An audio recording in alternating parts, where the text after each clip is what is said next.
comes, he'll go, leave naught behind but heartache and woe. Deep, deep woe.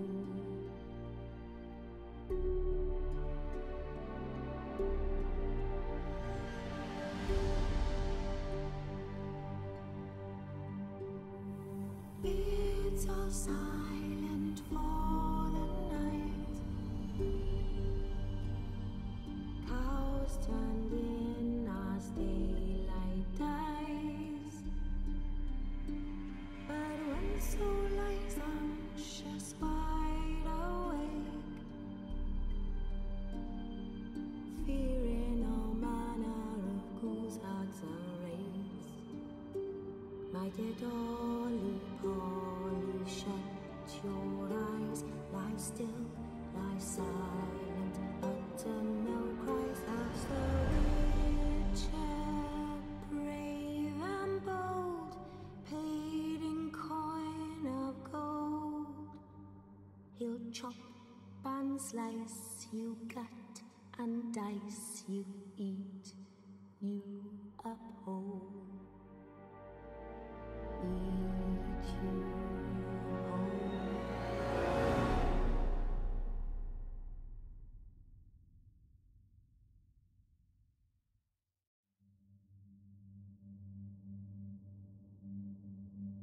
Wolves asleep in midst the trees.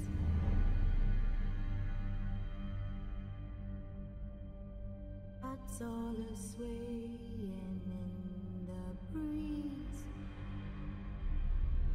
But when the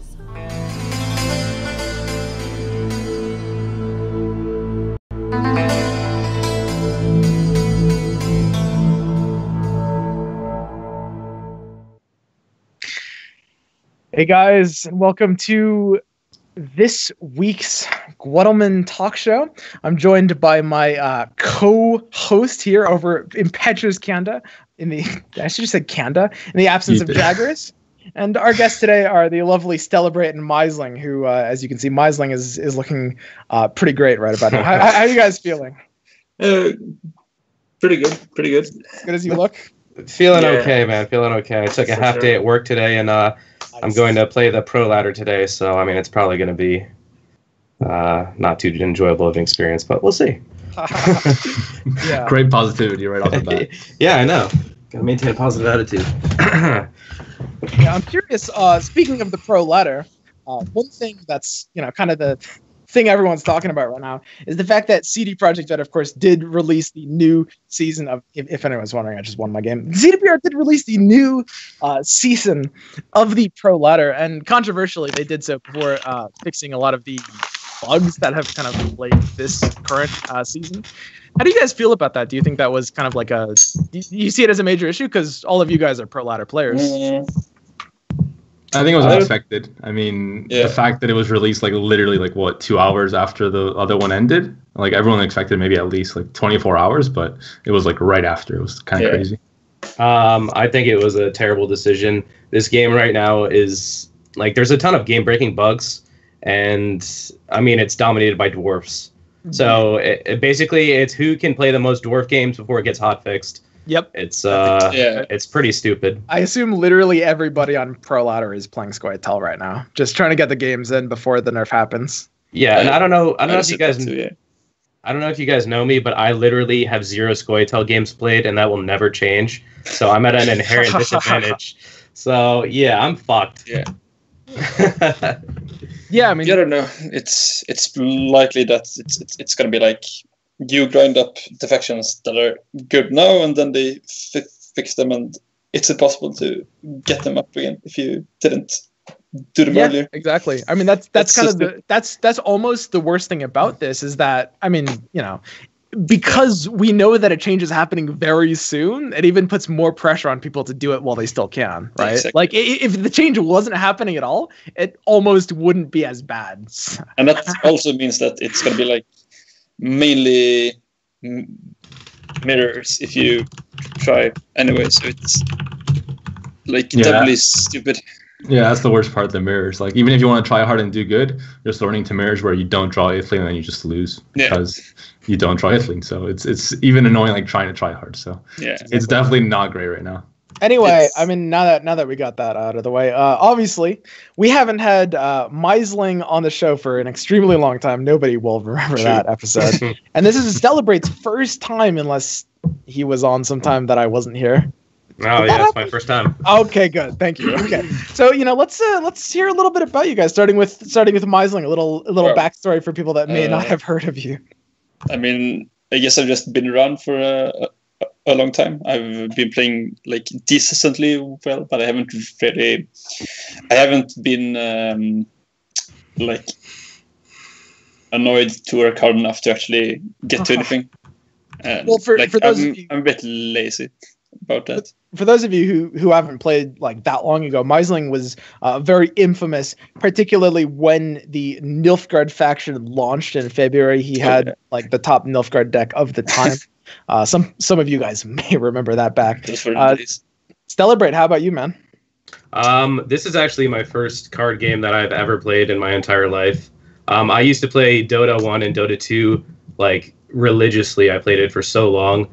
And I obviously never broke into like the competitive scene or anything, but I got pretty good at the game. And then I just kind of burned out on it. And then I took a break from gaming, and here I am. I mean, I've been pretty obsessed with Gwent over the past 7 or 8 months, but the past like 2 or 3 weeks, obviously since the patch have been released, have been kind of discouraging for me. And I stream the game a lot. This is the first game I've ever streamed, and I really enjoy streaming it. But yeah, that's pretty much it. Yeah, no, I think a lot of people are, especially the more like competitive and hardcore audience, are really like finding the new patch not to their standards, which is definitely very reasonable.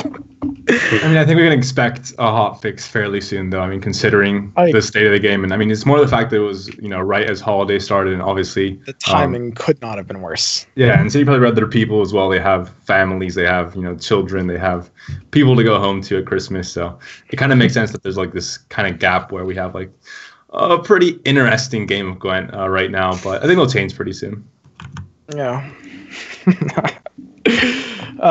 Yeah, no, it's been a bit of a ride. I'm curious, just to get a feel for how your guys' experience has been for the last couple of weeks since, of course, this patch actually dropped. I think we're on somewhere past the 2-week mark. Is that right? Like 2 and something weeks, I think. What is, for each of you, the craziest? It can't be RNG. It can't be just like something else facing like a deck. But like, what is the craziest thing that has happened to you guys on this patch? Starting with Mysling, go. Wow. I actually don't feel like I've had anything that crazy happening. Like the thing that gets me the most is when I play Mill and the opponent glazes my stone and gets a seer. Because it feels like it happens like all the time. Yeah. And it just makes you so mad.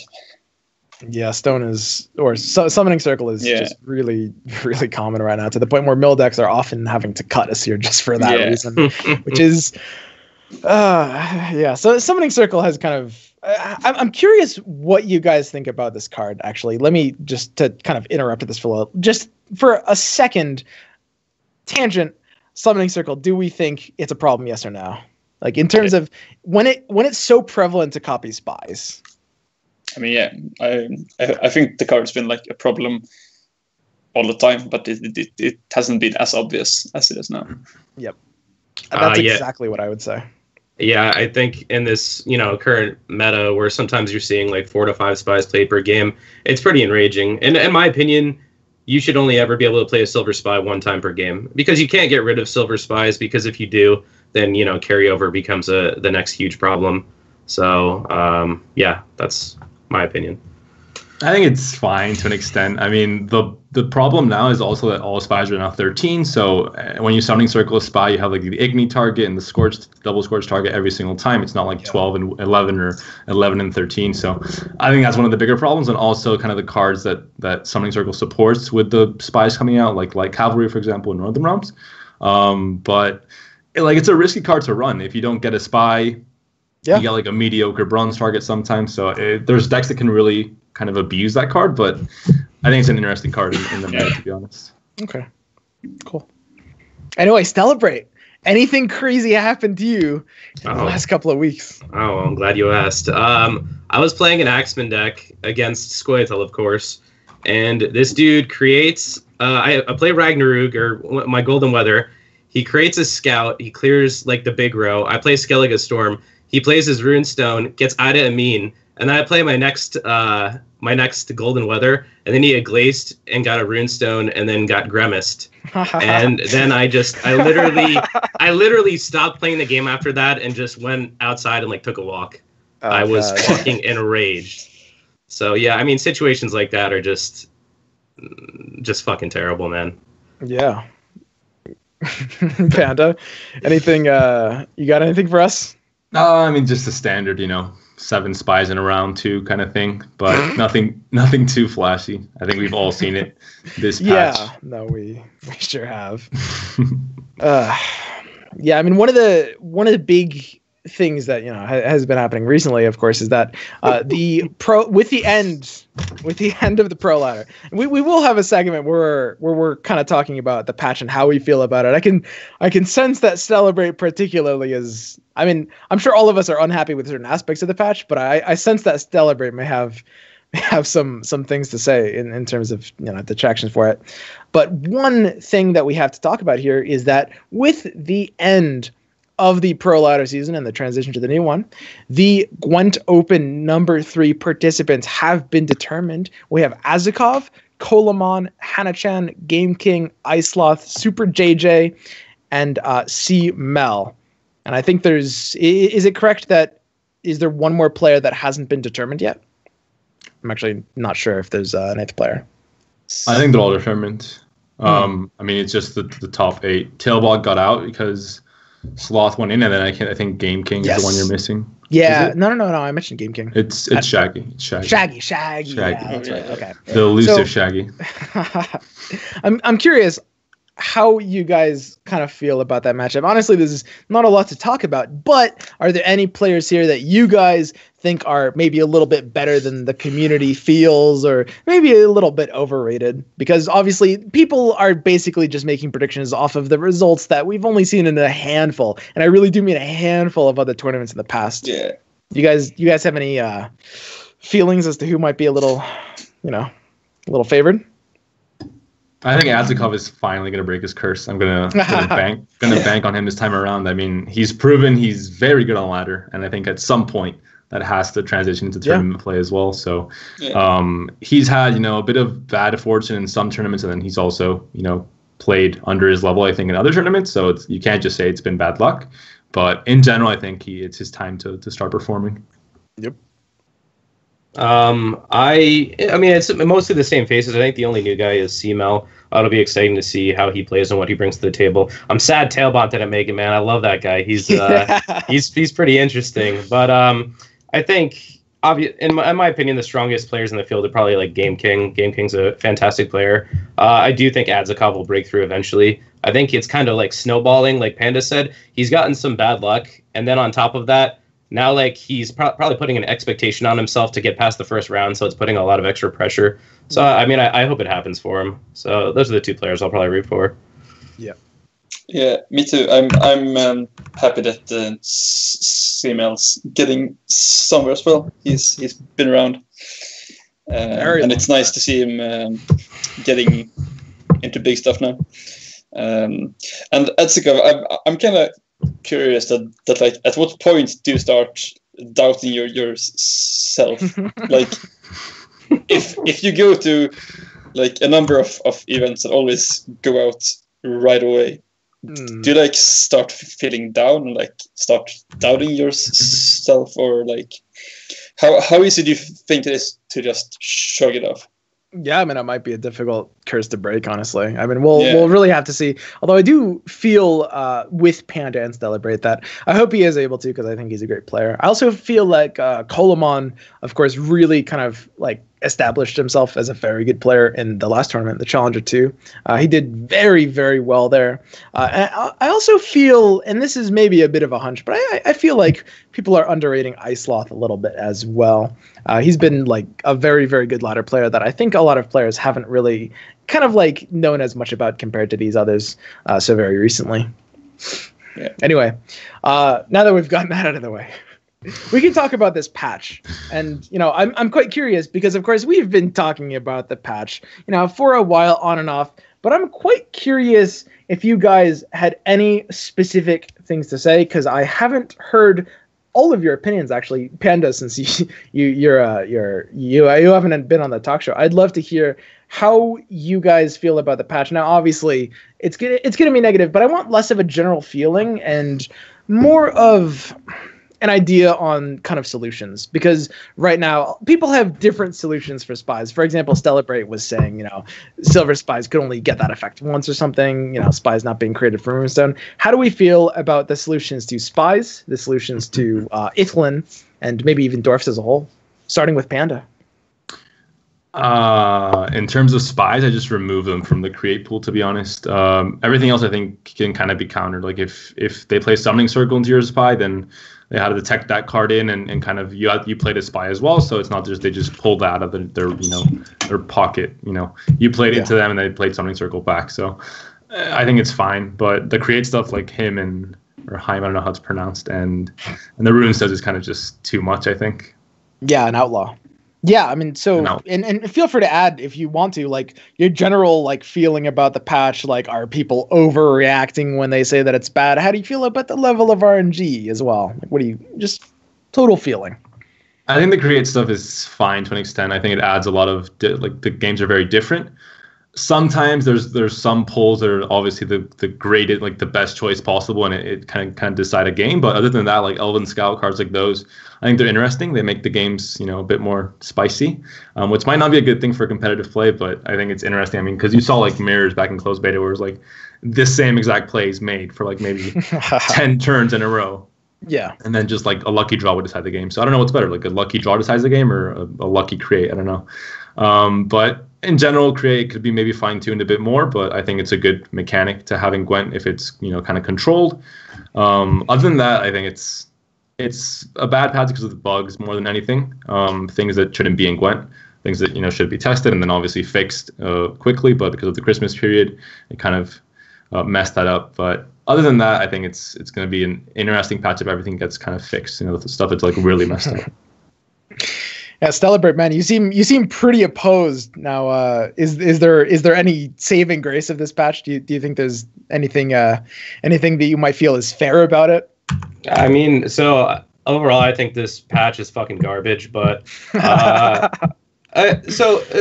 biggest thing for me is it was obviously rushed out, right? Like there was a 24-hour public PTR. It should have been the PTR happened over the holidays and people report all the bugs and blah blah blah. It's not okay for in the last 2 weeks of a competitive season, or even like right now, the first few days of a new competitive season, for there to be literally game breaking bugs in this game. That's a terrible thing.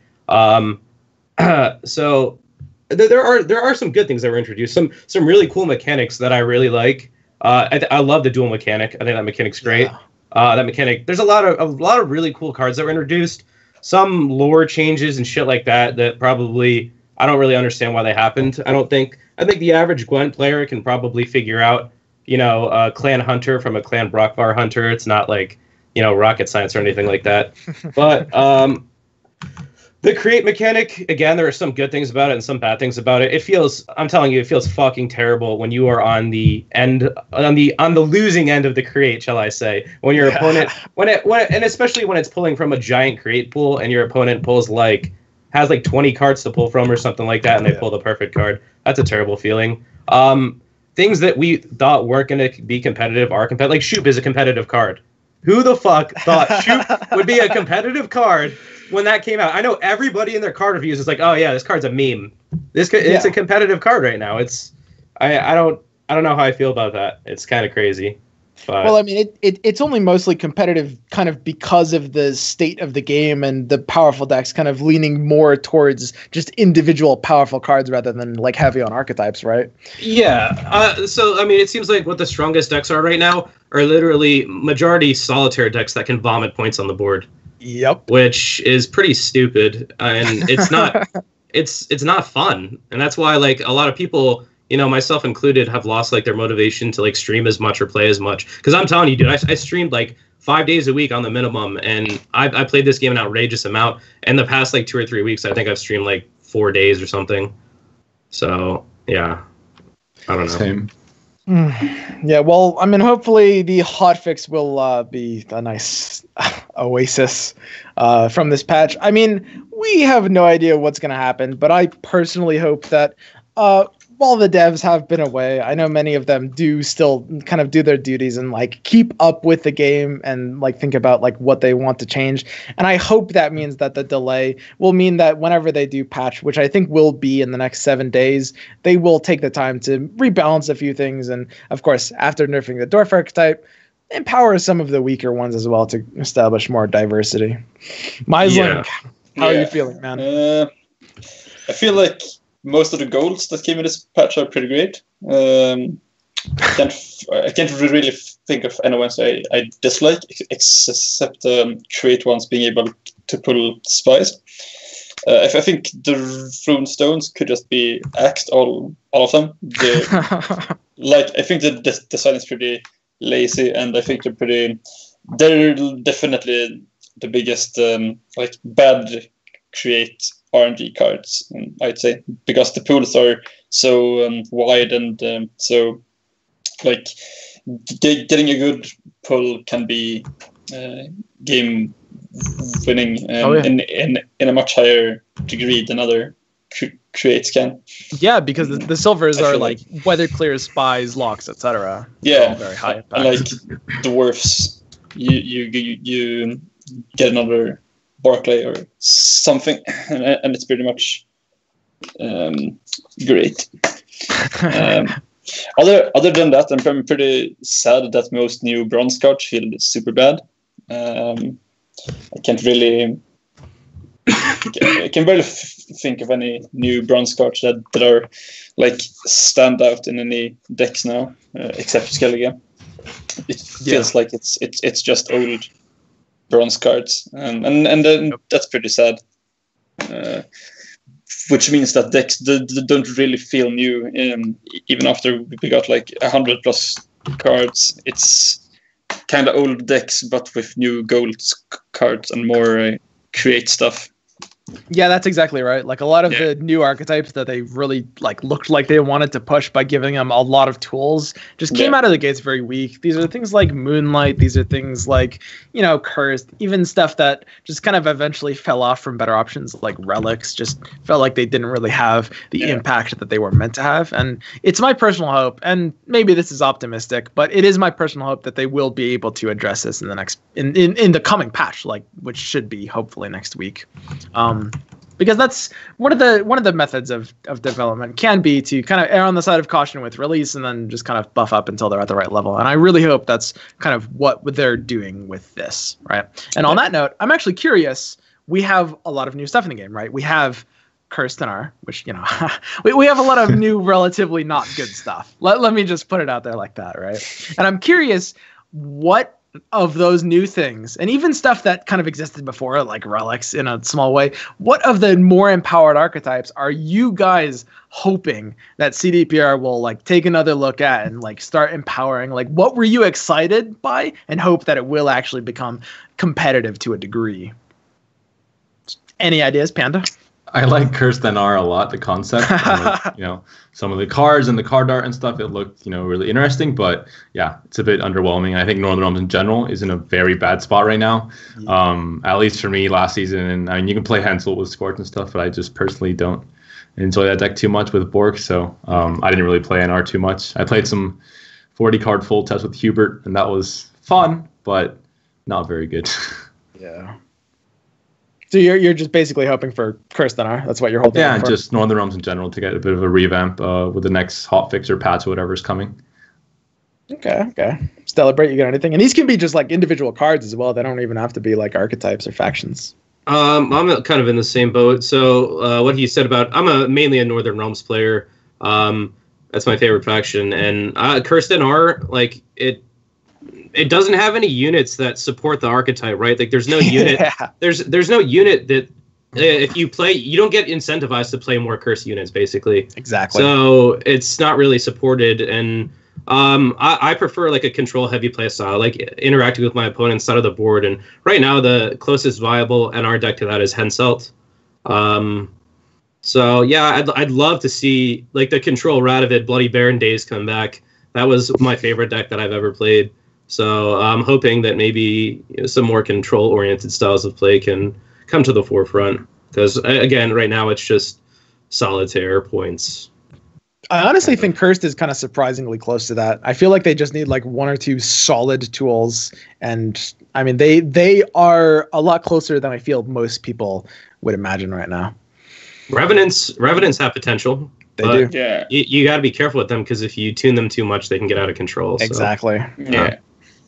Yeah. If I'm remembering correctly, on the like original PTR, they were not made doomed, and obviously there were shenanigans with like Spectre, but I mean the biggest thing then was old Field Medic, which let you just swap a triggered one back and get a fresh one, which was pretty dumb. Mysling, do you have any takers? Yeah, think back to like the early days of like release. What were you excited about that just didn't pan out? I don't know, honestly. Weren't excited. I feel like I was kind of hyped about Consume, and that deck is pretty good. So I'm not too sad about that. So you're pretty happy. Yeah, well, I don't know if I'd call it happy. I guess like the NR Temerian stuff didn't pan out, and it's like pretty weak, which I guess I'm pretty sad about, because I like new Vernon. I think he's a really cool card. Except that like the deck doesn't do much. I was personally I was very excited for like some of the excited is maybe the wrong word. I was hopeful for some of the new kind of like hazard mechanics, those being mostly Moonlight, but also some of the new like on contact like triggers, like for example Pit Trap. Like looking at Pit Trap, I know that card's going to be bad, but I was hopeful for the new concept of on contact. I think it's like a much easier way of being able to balance hazards and make them maybe not too over the top. And I'm looking forward to a universe where maybe not only Blood Moon but Moonlight and Full Moon get a little buffed, and maybe they're able to look at something like it's kind of it's kind of fun, because those cards got like preemptively nerfed because everything's agile now. Exactly. So there's like it's a less rate, and then if you for some reason play into it, you get hit again, but you're not gonna do that. So it's a less rate with Bridge Trolls synergy, and that's like it. I'm curious. How do you guys feel about the row changes? Do you guys think it was a good thing? Do you think we should go back to having units row locked and stuff like that? I think it's hard to like judge. It obviously makes certain cards worse, and it makes it like harder to like balance lacerate and cards like that. Because right now it feels like those cards are pretty weak, because there's like no reason to stack a row anymore. Yeah, I feel like, it does feel like the rows do need to do something. I don't mind the direction of all agile. I really don't, but it needs to have some kind of anchor. Like there needs to be some incentives, some more positioning incentives, more reasons to put things on different rows. I don't see, for example, why they took away a lot of like opposite row effects. Like they took away stuff like Igni and Burna from being opposite row. Like that, at least in a very subtle way, like made some sense. And I feel like that's also pretty strange, because they took away a bunch of them, but others are still upset. So I guess I don't know what's going on there. People were misclicking their Ignis. I like that suggestion. I think units should probably have like optimal rows or something like that.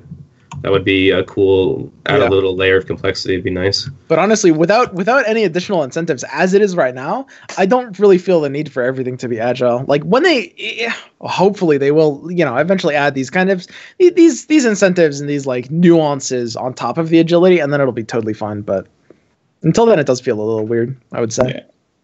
I think it's fine. I mean, considering that the game's still like in its infancy, I think they're going to expand still a lot on what rows do, and maybe more possibilities. And obviously, as the game grows, more mechanics are going to be added, and I think rows are going to be a big part of that. But right now, before, like you could kind of say that players had to kind of know what some of the non-agile units were. Like in Nilfgaard, you had a Sire in the back row, for example, or Morgpark, stuff like that. And if you knew that, you could, play better or, make preemptive plays. But it was such common knowledge at the end of the patch, or the end of like the open beta phase, that I don't think it really mattered as much. So agility opens up to where you can play around Igni better if you, count the rows properly. And, I think it opens up like more of a skill ceiling, to be honest, just having everything agile. Mm. Yeah, no, that may be true entirely. I think in terms of like the overall skill ceiling, we were in a pretty good place relatively recently, where there's a healthy mix of non-agile and agile units, to the point where there's enough decisions with having to place your agile units because it does matter because of your non-agile units, to the point where you do lose a little bit of skill having all your units being agile, because of course then you kind of lose the anchors that are actually like incentivizing you to play or not play in certain rows. Because right now all you have is Full-Test Pride and Geralt Ard that are giving the rows like identities. God, Full-Test Pride, dude. I'm kind of hoping for more of the like on the edge of a row stuff, or like in the middle of a row, because there's two cards that did it now. I think there's like the trap in Skoya, and there's the elf dude who's a trap on a stick. Yep. And I think that's a pretty cool mechanic, honestly. And you could, of course, have like hit the middle stuff, and and that would be pretty cool, I think. Yeah, man, I'd love to see Gwent kind of like play more towards its strengths, with like having like some unique positioning tools and like certain decks that are somehow built around that in a way. Like there could be really cool concepts they can play on, because they have this entire board to utilize. But we'll have to see what future patches give us. I agree with Mysling, especially with like the outlaw, being able to create that the elf with a trap. I don't know what it's called right now. In like dwarf mirrors, you have to kind of play around that, and if you're smart enough and you're lucky enough that that's his best choice, you can purposely put like 3s and 2s on the sides of the road, which I've been doing recently, for example. So like the very small things that add a tiny little bit of skill, to the games, that maybe like players that don't think about that would maybe lose games because of it. So I think decisions like that in terms of positioning would be very helpful for the game. Yep. Okay, well, on the other side of things then, in terms of not just like, buffing things up that we want to empower, we can talk about, what we feel needs a nerf. Now I'm gonna go ahead and preemptively say I think we can probably all agree that Dwarfs needs a nerf. So I think we can kind of leave it out of this one. But you guys think, is there anything else that you think is pretty much close to that level? Yes or no? What are we thinking? I feel like carryover is in a pretty weird place now. Yeah. With like Bran being the main guy to keep an eye out here. And I guess War Dancer as well, but that's if Dwarves are nerfed, then I don't think that card's going to be like as big of a problem. But yeah, the ability to like always get 7 carryover is pretty strong. Couldn't agree more. Bran's pretty spooky. I'm gonna have to keep an eye out for him. Yeah, I agree. I mean, Bran has been, pretty much the same leader for a few months now, and been doing the same thing for a few months, and nothing's changed, and he's still staying strong. Low tier 1, high tier 2. So I think it's definitely something to do with the leader, probably, and in terms of like consistency he has with like pulling Mark Prague and Olgerd every single time, or whatever cards he needs. And carryover, in a way, is kind of stronger the less of it there is, which is a large reason why we're seeing War Dancer creep up again, just because, it's able to dominate in a scenario where the opponent has nothing, which in most matchups they will, unless they're playing Bran. I also think Neckers and Necker Warriors are... I mean, the fact you can just create 2 more units at the end of your deck, I think, if abused, can get out of hand, and I think Neckers, kind of show that. Again, Sloth yesterday, he ended up climbing like 150 MMR with the Consume deck. That is, again, just greedy Consume with some new tools, but a very, very greedy Consume. And it shows it performed again on ladder for him at least, and he did really well with it. I think if unchecked, if you don't have the answers in your deck, like you don't have Coral, you don't have certain things to stop that Necker stuff from happening, you can't do anything round 1. Like you just see Necker Warriors come out. He's playing low tempo, but it doesn't matter. Like the card advantage doesn't even matter because he's just gonna have like a 50-point finisher. Yeah, I think it's fair to say that Consume has been a problem for the game for quite some time. I mean, even pretty much going back to closed beta, really. And it turns out that Death Wishes not triggering between rounds isn't necessarily enough to solve the problem with all their new tools, right? I mean, Forktails, Slyzards, many decks are running Phoenix. Yeah. What were you going to say, Mysling? I cut you off a little. Like, they also kind of buffed the Necker by 1 point, so you can't banish it anymore, which is pretty huge. Yeah, no, it absolutely. And the Monster Nest is just kind of power creeping along, new tools for that card, and it's just going to start snowballing and getting more. It's to the point where it's basically auto-include, and 2 patches ago it kind of wasn't being seen at all. Yeah. So it's something that they're definitely going to have to address. I would say, like, that would be my pick, like Dwarfs and probably Consume as well. People are mostly screaming about Dwarfs, and for good reason, but Consume is just not super healthy because it's just very win or lose based on whether they, pack the hard removal or not. What are you thinking, Stellabrate? Pretty much same as you. Crush Dwarfs into the ground. Fuck that deck, dude. And so the thing too, if you nerf that deck into Oblivion, I think Consume will come to the forefront and be kind of the new Dwarfs. Yep. It's just sort of that, like we said before, those solitaire decks that literally they're all about maximizing as many points as possible and not really interacting at all with your opponent's side of the board, which I don't think is like too good for the game. So yeah, fuck that. Yeah, especially when you can like play through Scorch and Ignite and like still be fine because you just make a billion points. Yeah. It's also not forget about Enforcers. Spies are kind of going under the radar, but they're really under the radar. Yes, Enforcer buff is still a thing. Because they're pretty bad. That buff enraged me more than any buff in the history of this game. I don't understand how the developers went into a meeting and were like, oh yeah, Enforcers, people are complaining about this unit, not good enough. Let's make it better. The only reason I can find is that because of the tech update with the UI and the card builder and all that stuff, I think some of the cards, like for example the Clanbrock Hunter, the regressing stuff got taken away because it was too complex to implement in this new patch, and it's going to get fixed, I think, over time. Maybe that's my assumption. I think Enforcers had something to do with that as well. Like the playing a spy, hitting a unit was like too complicated of a gameplay interaction. Maybe that's the only thing I can imagine. Because other than that, it's like everyone just went insane and said, "Oh, it's buff Enforcers." Yep. I mean, the bronze value kind of increased overall, so I think it's pretty okay. And I because spies are like pretty bad now as well, so I don't know. I'm pretty okay with that. Yeah, I mean I think that about covers it. Like you were saying, Nilfgaard Spies really flies under the radar. I mean, it is not a bad deck. It's not the top deck that it was before, but it is still pretty powerful and almost absent from ranked ladder. But one thing I'm very curious your guys' take on. There has been, in terms of talking about nerfing dwarfs, there has been a little bit of controversy with this one interaction, which is Ithlin Tremors. Now, there's 2 sides to the argument. Should Ithlin be nerfed or should Tremors be nerfed? I know what side I'm on, but I'm actually very curious to see how we split on this matter. Any strong opinions here? I think you can nerf both and be fine, honestly.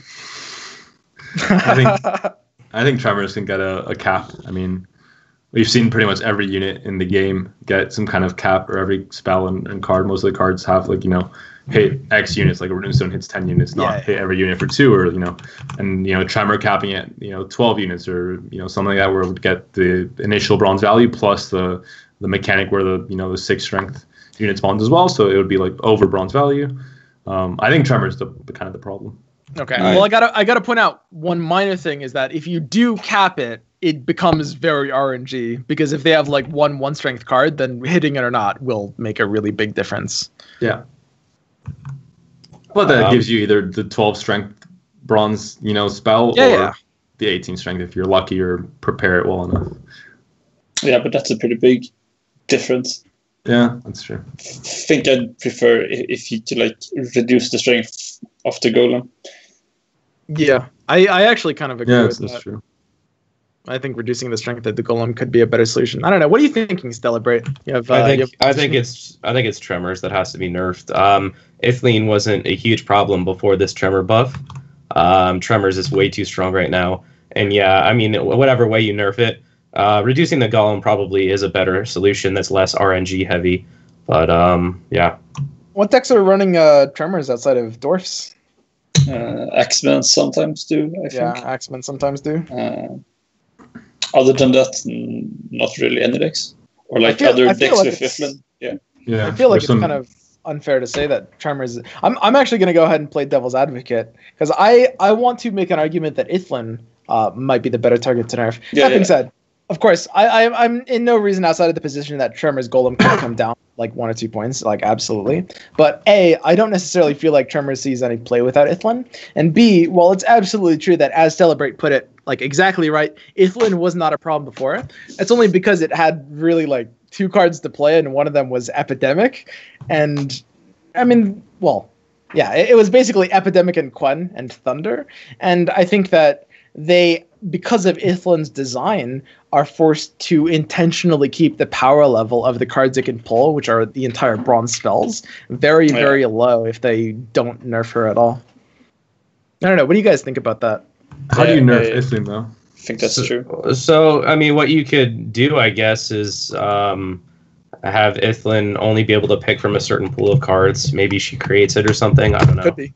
Yeah, I mean, there's a lot of ways to rework that ability. One suggestion I heard that I actually kind of liked was you cast the spell once, and then on a timer, maybe a 1 or a 2 timer, it casts it again, or something like that.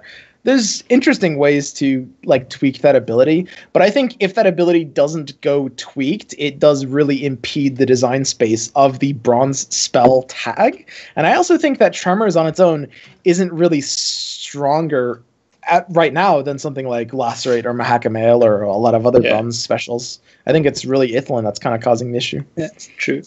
Although, of course, Tremors was the catalyst of the issue. Ithlin is kind of the underlying cause, is what I would say. Maybe you could make Ithlin just cast hazards and boons.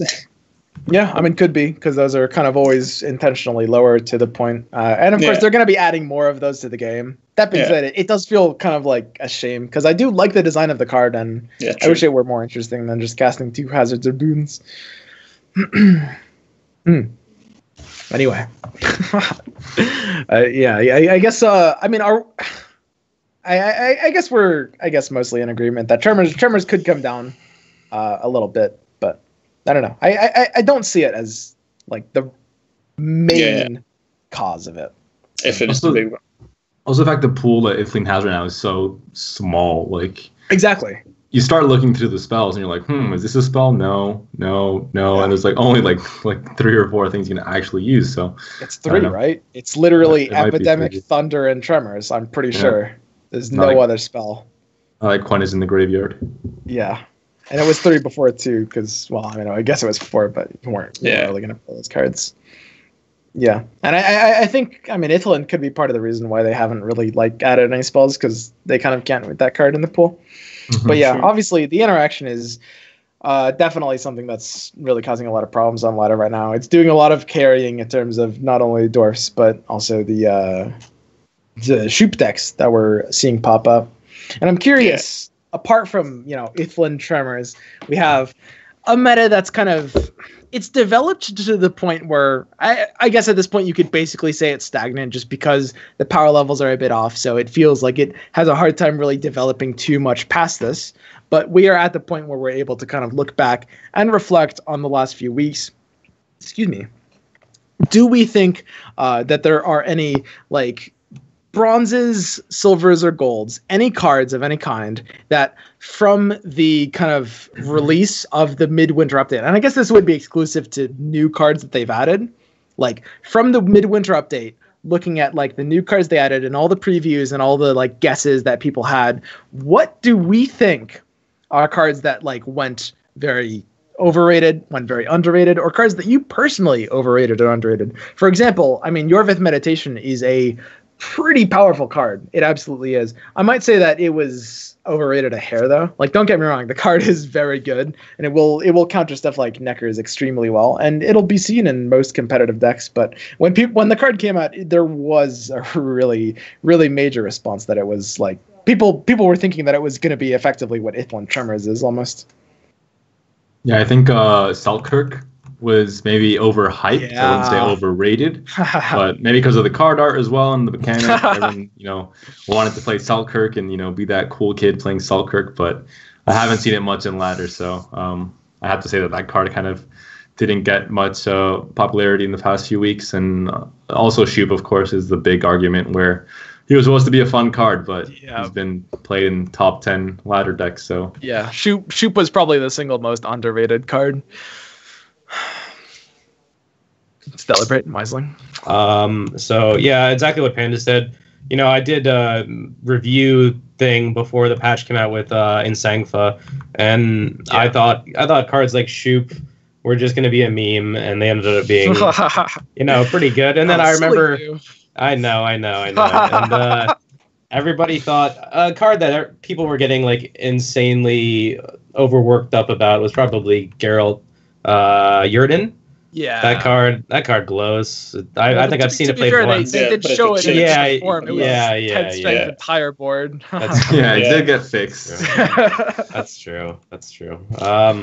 But yeah, I mean, a lot of cards that we thought would probably never see play in competitive decks, like Elven Scout or like Doppler. Yeah, and now that Elven Scout took me for a surprise.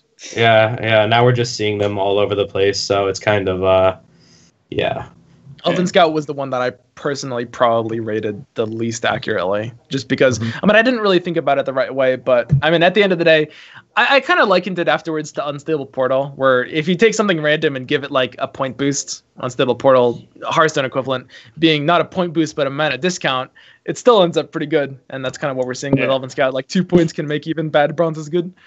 Yeah.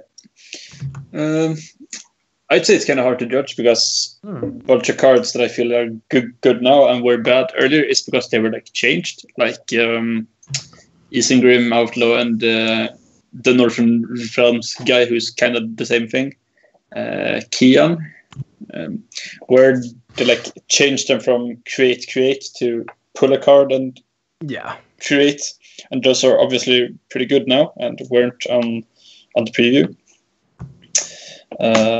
Other than that, I don't know. Like, I felt most stuff for preview looked pretty bad. I think people underrated both Phoenix and the Brewers, who summons 2 Neckers.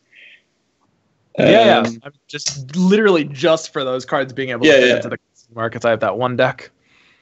Other than that, I don't know. Like, I think the alchemy stuff kind of was worse than people expected it to be. Yeah, although in a way that also had to do with the Yurden thing, because the Viper Witches were revealed as 7 base 3 instead of 5 base 0. But they're like actually better as 5s, so that's like arguably not even a nerf because of ointment. Yeah, I think as well with the Elven Scout card going, talking about that as well. Squintle has a lot of bronzes that do well creating points by themselves, whereas other factions I think don't have that, which is why people would think like, oh, just a random card, like I'm gonna get the absolute biggest pile of garbage from my faction, like it's not gonna be good. But Squintle has all the dwarves pretty much can vomit, like Stellabrate said, quite a bit of points regardless of what kind of dwarf they are. So I think that's one of the reasons as well. Like it's kind of RNG where you know you're going to get something fairly good. Like the Smugglers as well. It's a card that you can play early and get a ton of value. So it has really good options from the create pool, I think. Yeah, I mean, you just don't really have bricks, right? Like there's Blue Mountain Commando, and that's kind of it because you run the one ward insert in your deck, so you can't pull it out, which is, it's great. Like that's just really good synergy right there. And whereas a lot of other factions have bricked. But at the same time, I am a bit concerned with these cards. I personally don't really mind them that much because with Elven Scout, I mean, it's pretty much the difference of like 1 or 2 points typically, unless you get really, really bad luck. But at the same time, it is giving like a little bit of unstable portal vibes. If any of you, come from the Hearthstone community, the card had the outcry of basically, I mean, it was random instead of a discover effect, but the fact that it was competitive just because, it was a random card with effectively a discount or a boost in this case, it just didn't really sit kind of right. So stuff like Elven Scout and stuff like Slave Driver that just have numbers attached to them do feel like they could pose a problem in the future. There might be like a certain situation where there is kind of that level of outcry. Yeah. Anyway, I think it's about time to take it to viewer questions. If any of you guys in chat have any questions for us as a group, any of us in particular, anybody at all, this is your moment to ask. I see Merchant in chat right now. Merchant, do you have any questions? You put him on the spot. He just got here. He now has to come up with a very good question to appease the chat.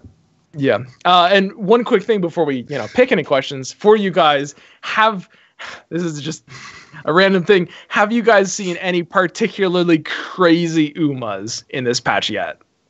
Because I have. None? You know. I don't really. I probably played like 25 games in the past 2 weeks, so I haven't experienced that much. I mean, I think I saw Clutch Hero on my Nova one game, but that's not like that spectacular. My opponent at one point pulled a 50 or 60 something point Geralt Jurgen on me. So that kind of it's pretty bad. Thing. Yeah, I think I've seen Uma played like twice, and I don't remember what came out of it. So me too. This was one of the 2 Umas I'd seen. Probably wasn't very good then if I don't remember it, I guess. Yeah. Okay. Here's one. Do you think the create mechanic will be used heavily to balance cards? I'm actually not quite sure what you mean by that. Create mechanic to balance cards? I mean, I guess you can argue that they kind of use it on cards like Isengrim Outlaw, where it's like a Natalis, but it has lower points, but instead of the points, it has like the create as an anti-brick thing. Yeah. More like you give up a few points, but instead you get like a guaranteed something and not just a bricked gold because you drew all your spells. Yeah, what I like about those cards, what I like about stuff like Natalis, Letho, and the Outlaw is that they've taken kind of the same idea, but given it contingencies in different ways, right? Like Natalis doesn't have a contingency, Kingslayer's contingency is kill a unit, Isengrim's is create. And I actually really like that they're doing that. I'd like to see like more of that kind of design, because pulling a card of choice from a silver or gold from your deck is always going to be like something that's competitively run, but I really like the fact that they're mixing it up at least. Yeah, I totally agree. I mean, brick cards are kind of one of the things in Gwent that decide games the most, whereas you would want it to be skill and not so much draws and then brick cards. And I think these golds kind of help in doing that while also trading away a little bit less value. Here we go. What do you think about Gwent's future? This is obviously a very open-ended question to all of us. In 6 words or less, describe how you feel about Gwent's future. What is that? Come on, it's 2 little words. Okay, 7 words or less. That doesn't help. Okay, let's limit it to seconds. 7 seconds or less. Gwent's future. Go, Mysling. Ask again in half a year. Celebrate. Cautiously optimistic. Oh, yeah. 2 words. Panda. Huge future value.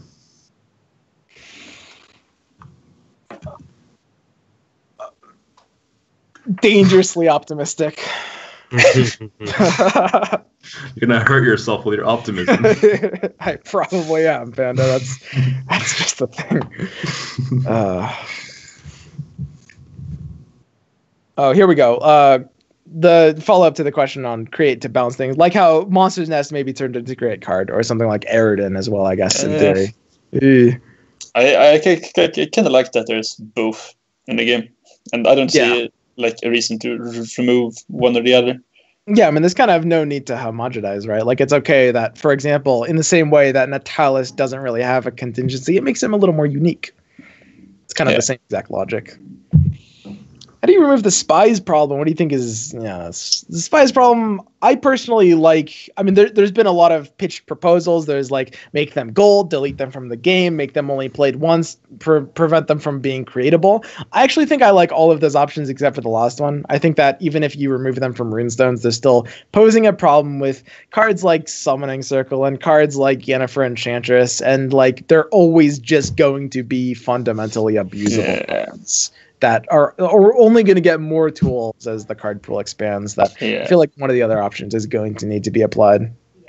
Talking about Enchantress, I think it's really weird that she can play Summoning Circle and it's not like Doom, because kind it's of like because it's Doom. Really weird. She can kind of get around that. It's not stranger than like being able to spawn it from like the spell spawn guy, I think. Yeah. But still, Circle is a pretty stupid card, man. I think it should be gone.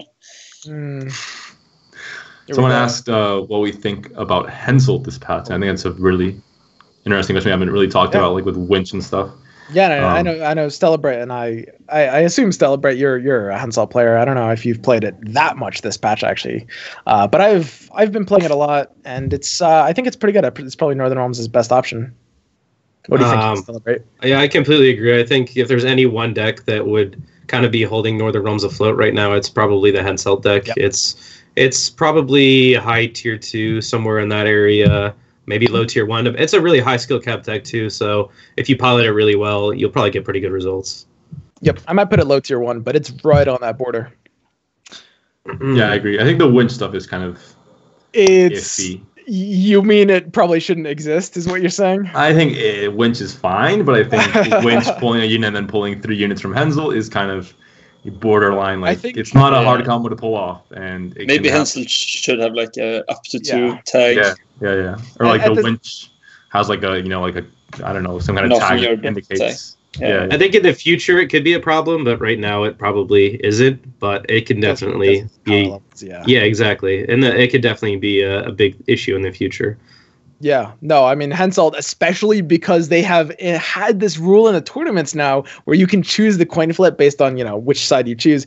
Henselt as a card, even barring the existence of Winch, was always going to pose them a real problem, and I think that I don't know, they might at some point have to go a little bit further than capping Henselt to 2, just because of that coin flip thing. He might even have to be reworked, honestly. Yeah, let's just hope they don't make him create a machine. Yeah, he's creative crewman now. Okay, here's a great question. Are there any cards you guys think are currently really good but being held back by not having the right support or archetypes to surround them? This is actually a great question, I think. Any takers? Because there's definitely examples of this, for sure, to varying degrees. It's kind of hard to remember them, though, because they're kind of not on your radar. Exactly. I think... I guess the Revenants in NR kind of like the clone ones. They're pretty good card, but they kind of need something more. They need like Quen. If you had Quen and you were able to play it, they would be kind of crazy, right? Something like that. I don't know. Because I think Vandergrift is an interesting card. I played it when I was playing 40 card full test. He's very powerful. You can get him off. Obviously, there's like if it was, I don't know, with 1 strength units, it's not like there aren't really that many right now that are being played. Like before, like Elven Merc played a lot. It would have been a really good card, but in the current meta, I think it's not as great. Obviously, you have different like damaging cards from other realms to kind of help with that. And also 40 card full test in general. It's kind of a degenerate deck, but if Vess was changed back to her normal state, I think it should be really strong. Yeah, that was really completely unnecessary. I don't understand why that happened. Yeah. It's, and Hubert's a fun card to play, so. If there was some cards that had consistency to pull out Hubert, that could be interesting in a 40-card deck. Yeah, exactly. Like if reinforcement kind of even tutor was or able something. to, anything, anything at all. Here's one. How do you guys feel about the over-sexualization of Gwent? With the inclusion of overly attractive personalities such as Crash, Mogwai, and Panda, focus on good gameplay and mechanics has taken a backseat to sexual appeal. Thoughts? Do you guys think that this might be a detractor from future live events? I mean, I guess that's why they're inviting me, right? Balance things out a little bit. Speechless. Yeah. Hey, man. No, we don't think it's going to be an issue. No takers. Okay. No takers. Okay, no takers at all. Next question. Oh God. And the gameplay in Gwent is so exciting that there's, it's hard to get distracted. Oh yeah. No, especially with Create, I think. CD Projekt Red was really trying to focus on making the gameplay more exciting, so they definitely got that right. And this is going to be our last question for today. And this is interesting. We have good players to answer this. Which decks do you all think will be brought to Gwent Open number 3? Will Brewer dominating top met? I mean, the tournament will see almost no Squirtle decks at all because they'll all be banned. What are we thinking? I mean, it depends on if there's a patch before. Let's assume there is not. Now, that being said, I'm positive there will be, but let's assume there isn't for the sake of the question. I'd be amused if someone would bring him in. I think we'll see. Obviously, everyone's going to bring Brewer. We're probably going to see some Axemen. We'll probably see Henselt, and what's the other factions? Nilfgaard? I don't even know. Yeah. Yeah. Pretty much that. I mean, but here's what I'm wondering. Will we see anyone try to target Brewer? This is a thought experiment, of course, but you can bring Mill Consume. You can bring Mill Nilfgaard. Do you think anybody might try to target Brewer? I think it's targetable. Somewhat. We saw Freddy targeting spies. So. Wait. No, explain this. What do you think? It's hard to target, so you can try to target it, and maybe it'll work out. Oh yeah, but you're not totally targeting. I don't know. Targeting Gwent, I think, is an iffy thing. Like it's not a for sure thing. So I've heard obviously you see tournaments and people are like, oh, Freddy did a great job targeting spies. That's why he won Challenger. But then you're like, It is true that it did work out and it wasn't necessarily going to. That being said. Targeting strong decks that have a lot of different ways to win. Obviously, you can just include a guard and dwarves, and then you're not going to get milled because you don't only have skirmishers, for example. But they can still overdraw. Get milled though. Yeah, I mean that deck thins a lot. I mean, if you hit like they can't break your agitators. You can mill them without even sourcing anything, and it's not even that hard, honestly. Yeah, but then you have to win with mill against other stuff. So. Yeah, that's the problem with mill. Yeah, but if you target it, then you can lose all the games as long as you don't lose any. So what's the last deck? I guess you bring Axemen and probably mill and consume, and then you. I suspect we might see somebody. Obviously, it depends on how they'd prep it out, but it's possible if the Gwent Open happened on this iteration of the patch, which again it won't. But if it did, it's possible we would see someone trying this. Yeah. I don't think so, though, because it's especially with Create stuff, then it's even more risky. Yep. Because you might just create the answer too. That's true as well. Something like Axemen can get shut down. Yeah. I mean, you can get Ida with Morana and Outlaw. Yeah. Yeah, I think it'd be dwarves, Hansel for coin flip shenanigans, Greedy Consume because it's Greedy Consume, and it's hard to say between Skellige and Nilfgaard. I mean, Spies is still Spies, so it's still very viable. I still think you'd bring Skellige. Spies are super weak now. It's probably. I mean, it's weird to say, but probably Nilfgaard is in a tournament, setting the faction you wouldn't want to bring. But I don't have that much experience with Spies, so Mysling can decide that for me. Anyway, that's going to be it for this week. Thank you all for joining us. One last thing. Any of you guys have any shout outs or personal plugs? Where can we find you guys? You want to give a shout out to anyone specifically in the community? I'm going to start with Panda, even though he's kind of not technically a guest, but just because he's not always on. Good question. Well, where can we? You start with where we can find you. No. Oh, you can find me streaming once every month or so. Once every moonlight. I'll stream every so often. I'm a casual streamer and at events, casting. Stellabrate. Thanks for having me on, guys. Big shout out to all the Gwentlemen, all my viewers and everything like that. You guys are awesome. You can find me streaming. My handle is Stellabrate. I lasted longer than 3 hours yesterday, so I'm optimistic about today. Yeah, I know. So I'm a streamer over here. Yeah, I know. I'm optimistic about today, so I'll be streaming tonight. We'll see how it goes. Right. I don't really have any shoutouts, I think. Hey everyone. And if you really want to find me, I guess I have a rarely used Twitter somewhere, and I'm probably like in Swim's chat at times. Yeah, you can find him in my chat. Anyway, I'd like to give a shout out personally, and I know I'm on every week, not every week, but I'd like to give a shout out to the Gwent community for sticking in there. I obviously this patch has caused a lot of problems, and I like to think of myself as somewhat optimistic. Now, it might not work out. I hope it does. I hope that things are going to be able to turn around. And you guys are all champions for enduring the hardest time that hopefully Gwent will ever see.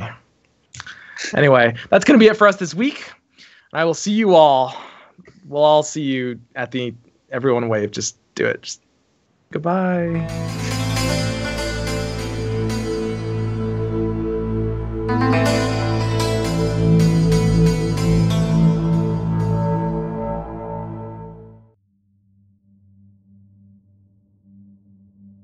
Walls asleep.